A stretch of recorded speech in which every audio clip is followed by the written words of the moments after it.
Bonjour à tous, moi je vais me présenter, je m'appelle Pauline Trappet. Moi je suis encore en cours de préparation de ma thèse que je réalise donc à l'INRA dans l'UMR agroécologie dont vous avez déjà entendu un petit peu parler aujourd'hui.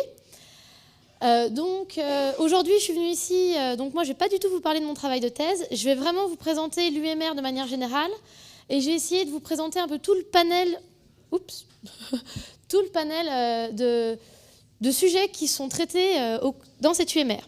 Donc encore une fois, ici, il s'agit d'un UMR, donc d'une unité mixte de recherche. On travaille avec le CNRS, AgroSup, l'UB et l'INRA.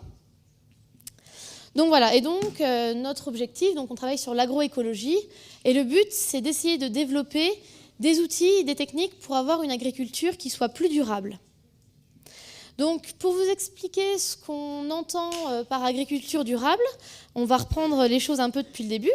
Donc, depuis la fin de la Seconde Guerre mondiale, il y a eu une forte industrialisation de l'agriculture parce que la population mondiale a beaucoup augmenté et donc il y avait un besoin en nourriture beaucoup plus important.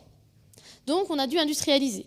Et l'industrialisation s'est passée notamment par la monoculture, mais également par l'élevage intensif.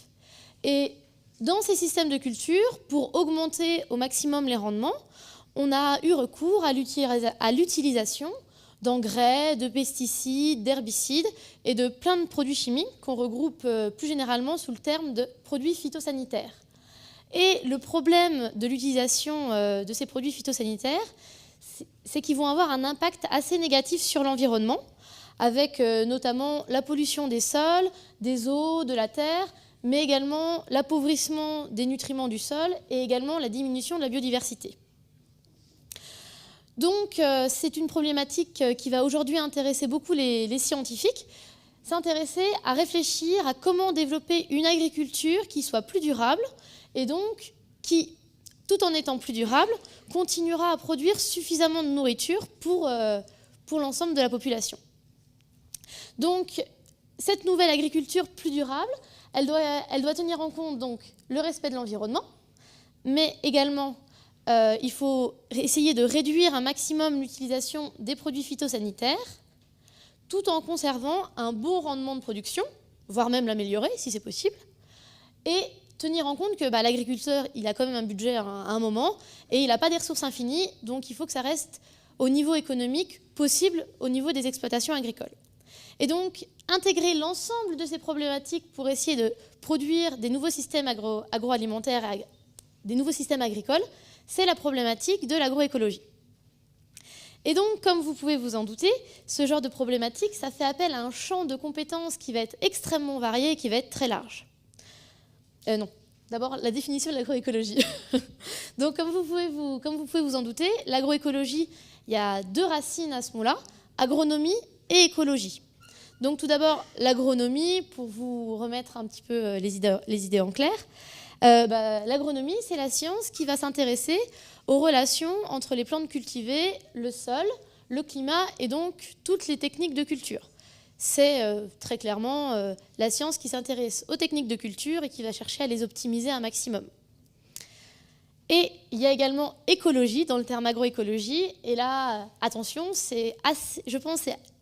l'écologie en tant que science, c'est probablement assez éloigné de ce que vous imaginez quand on vous parle d'écologie.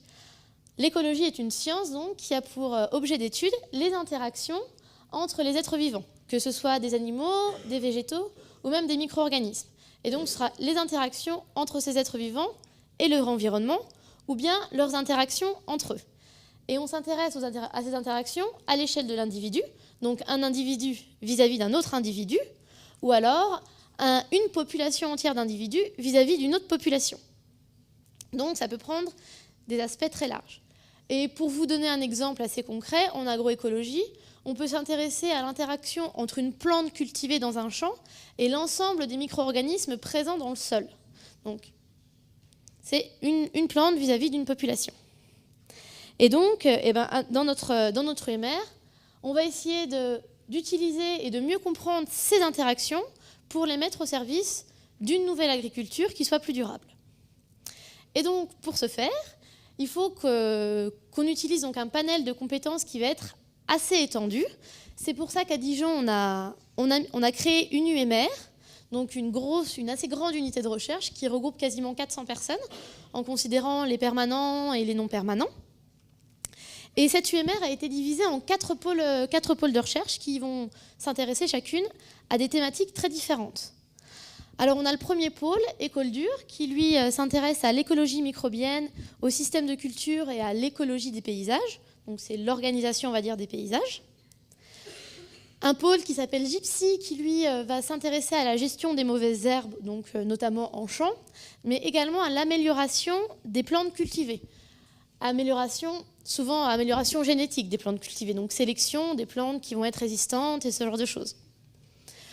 Le pôle IPM, donc c'est le pôle dans lequel je travaille, lui s'intéresse plus aux interactions plantes-micro-organismes, avec pour objectif principal de mieux comprendre ces interactions, pour comprendre un peu les mécanismes qui sont cachés derrière les impacts d'une interaction et éventuellement pouvoir les réutiliser.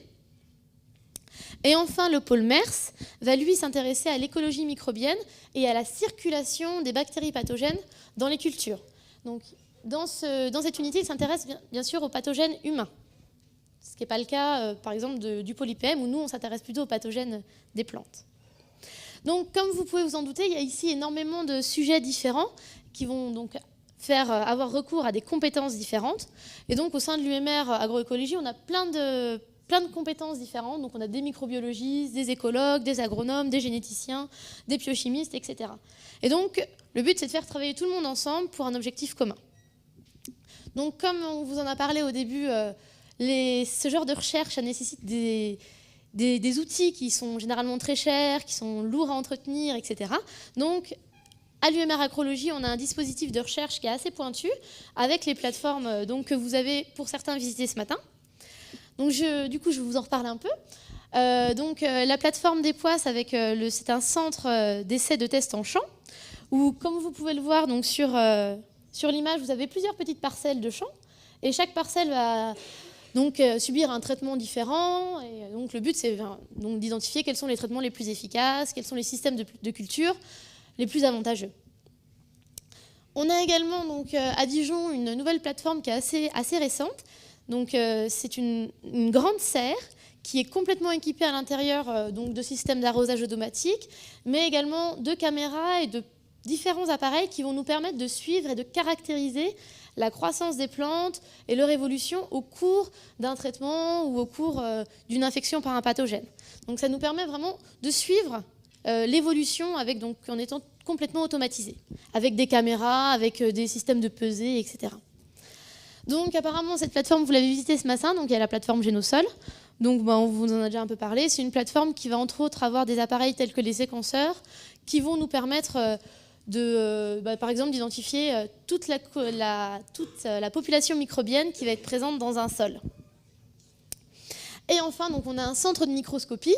Vous avez là une image d'un des microscopes qui est au centre de microscopie. Il y a différents microscopes avec différentes technologies qui vont pouvoir nous permettre de voir à différentes résolutions ou de voir éventuellement de la fluorescence ou d'avoir un peu des visions en 3 dimensions. Donc, et pour finir, juste quelques photos de l'UMR où je travaille. Donc ça, c'est le bâtiment qui regroupe la majorité de l'équipe agroécologie. C'est un assez gros bâtiment. Comme je vous ai dit, on est une vraiment très grande équipe. Là, c'est juste une photo d'une salle, d'un laboratoire, d'une paillasse, si vous avez une idée un peu, si vous voulez avoir une idée de quoi ça ressemble, avec du matériel qu'on utilise ça couramment.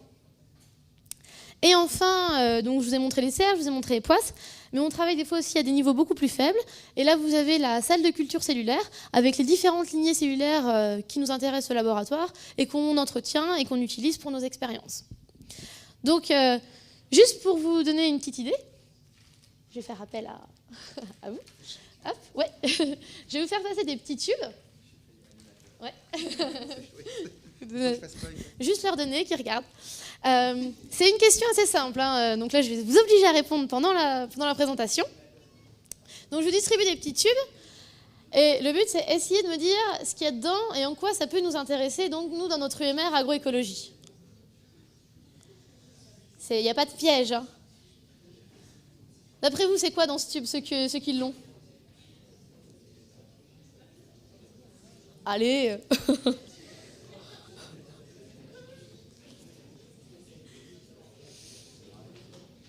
Non, vous savez pas? Il n'y a pas de piège. Hein. Ah, ils l'ont pas tous vu. Bon, moi j'en ai un gros ici. Hein. Mais donc c'est tout simplement, c'est des échantillons de sol. Alors celui-là, c'est du sol qui a été prélevé à Montpellier. Ça leur plaît. Hein. Donc, c'est seulement du sol qui a été prélevé à Montpellier. Et il faut juste que vous vous rendiez compte que dans le petit échantillon qui circule vers vous, dans le petit flacon qui passe entre les rangs, il y a peut-être 1 milliard de micro-organismes dans ce tube. Et donc, vraiment, l'objectif de l'UMR, c'est de réussir à utiliser cette richesse qu'il y a dans nos sols, donc cette quantité, pas infinie, mais cette quantité de micro-organismes, pour la mettre au profit de l'agriculture. Donc maintenant, je vais vous présenter des exemples plus concrets des thématiques de recherche abordées dans l'UMR, en essayant de balayer un petit peu toutes les thématiques. Donc, comme je vous l'ai déjà dit plusieurs fois, le but actuel, c'est quand même de limiter l'utilisation d'engrais, et notamment tout en conservant un bon rendement. Donc, l'intérêt ici, c'est donc de préserver l'environnement. Et donc, on s'est intéressé à un micro-organisme particulier du sol, qui sont les champignons. Alors, pourquoi les champignons? Eh bien, parce que les champignons, en tout cas certains champignons, sont des champignons qui sont connus pour être bénéfiques à la croissance de la plante. C'est des champignons qui sont appelés mycorhizes, ou des champignons mycorhizogènes. Ces champignons sont capables de s'associer très intimement autour ou même dans la racine de la plante, et au cours de cette interaction, ils vont donc créer, on va dire, une relation de bénéfices réciproques avec la plante. Donc cette relation, ça s'appelle la symbiose.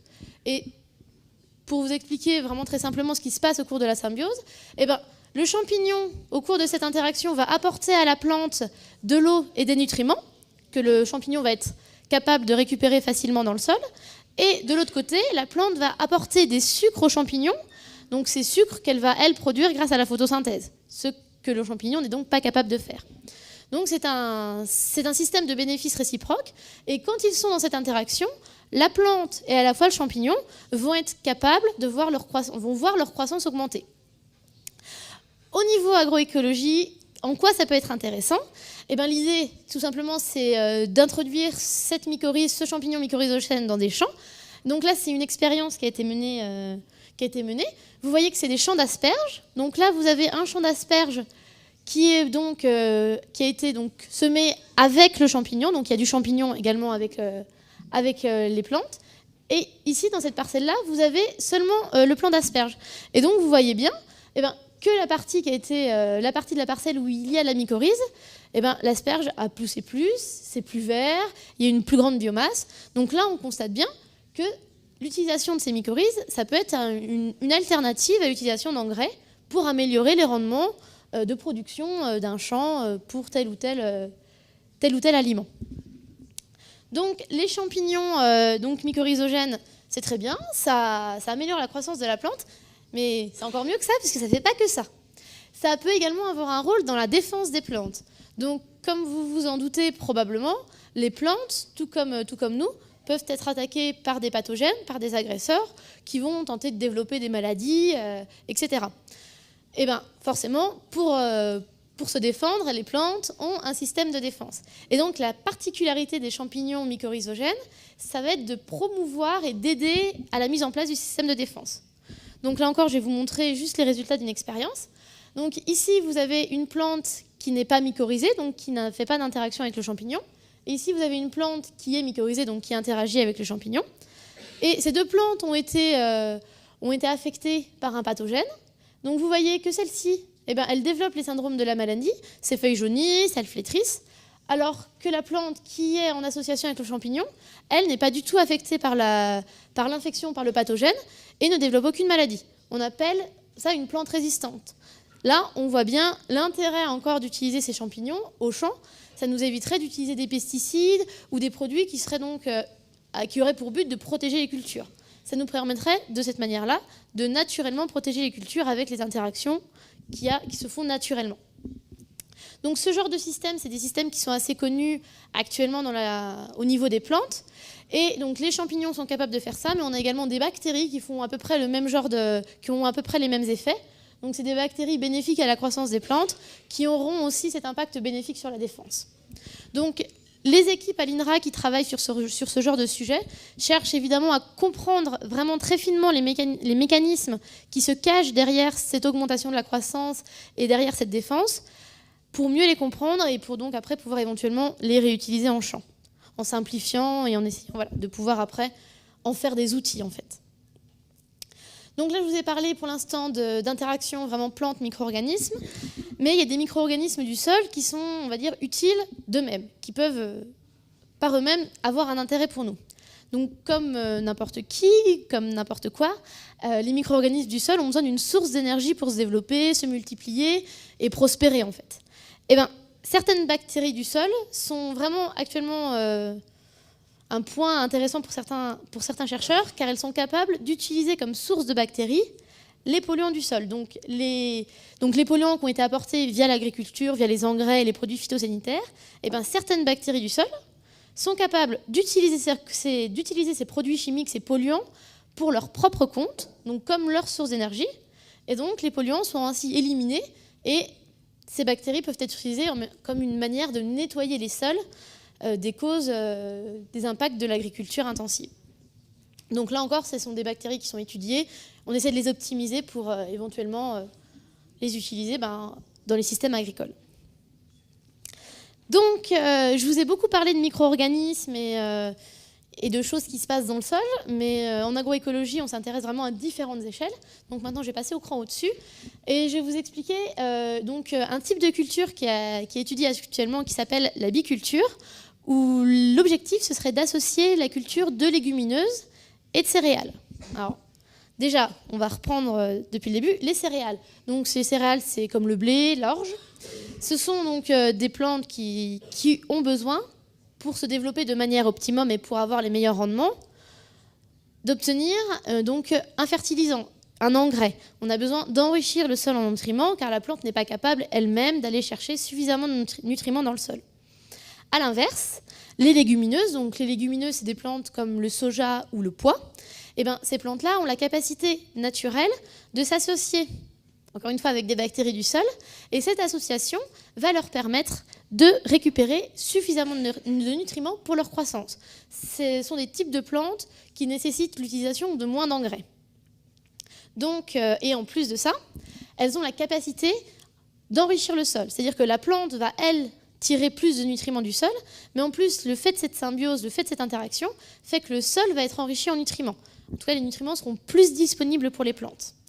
Donc, l'idée, ce serait de cultiver ces deux types de plantes ensemble, en même temps, sur une même parcelle. Ainsi, l'interaction créée par la légumineuse avec les bactéries du sol va induire un enrichissement du sol. Cet enrichissement du sol pourra être en même temps utilisé par le plant de céréales. Ainsi, on imagine qu'en réussissant à optimiser cet effet, on pourrait limiter grandement, voire arrêter d'utiliser des engrais pour la culture des céréales. Juste pour vous donner une petite illustration, vous avez ici donc un exemple de biculture.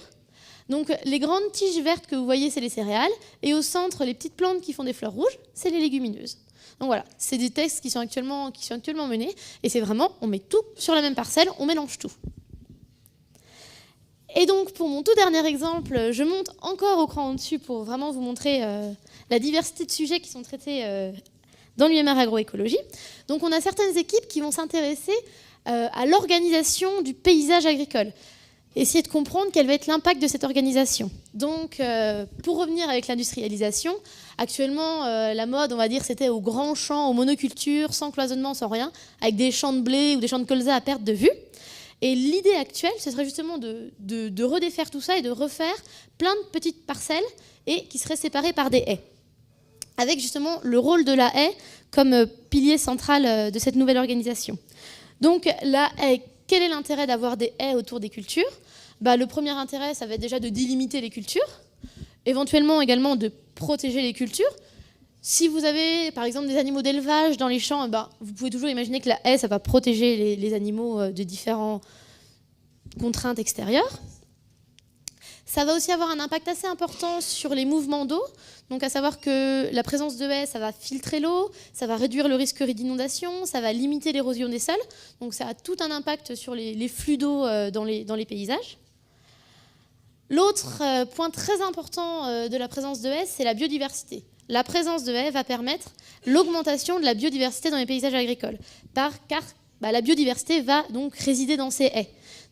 Et ça va amener également à la présence autour des cultures de tout plein d'animaux qu'on appelle des animaux auxiliaires. Alors qu'est-ce que c'est qu'un animal auxiliaire ? Par exemple, ça va être un pollinisateur. Donc vous pouvez imaginer que c'est important d'avoir des pollinisateurs si vous voulez que votre culture pousse bien et que tout se passe bien. Mais dans ces animaux auxiliaires, on a aussi des prédateurs de ravageurs. Donc un prédateur de ravageurs, c'est par exemple la coccinelle que vous avez dans votre jardin qui va aller manger les pucerons qui sont en train d'attaquer votre rosier. Donc voilà, tous ces types d'animaux vont donc être dans ces haies et vont donc résider dans ces haies, et donc ça va augmenter et améliorer la biodiversité. Et enfin, le dernier avantage de cette organisation, c'est l'affaiblissement des pathogènes. Alors, comment est-ce qu'on obtient un affaiblissement des pathogènes avec cette organisation ? Eh bien, c'est assez simple. Si vous avez plein de petites parcelles avec des plantes différentes dessus, des races différentes, des variétés différentes, elles seront toutes sensibles à des pathogènes différents. Donc, le jour où un pathogène arrive sur ce type d'organisation, il aura beaucoup plus de mal à trouver la plante qui va être sensible et sur laquelle il pourra se développer. Et donc, en faisant comme ça, eh bien, de manière générale, on aura une réduction des pathogènes. Voilà, donc pour conclure, j'espère que vous avez réussi à voir un peu toute la variété des sujets qui sont étudiés en agroécologie, en sachant que toujours le but, c'est bien sûr de comprendre comment organiser et comment gérer l'espace agricole, comment cette gestion de l'espace agricole va influencer les migrations, la biodiversité et le déplacement donc, des animaux. Mais ça va également influencer la résistance des cultures aux différents pathogènes. Et donc, l'objectif vraiment général de l'agroécologie étant de comprendre au mieux toutes les interactions qu'il peut y avoir à différentes échelles pour les piloter et les mettre au service de l'agriculture et d'une agriculture plus durable. Voilà, je vous remercie pour votre attention.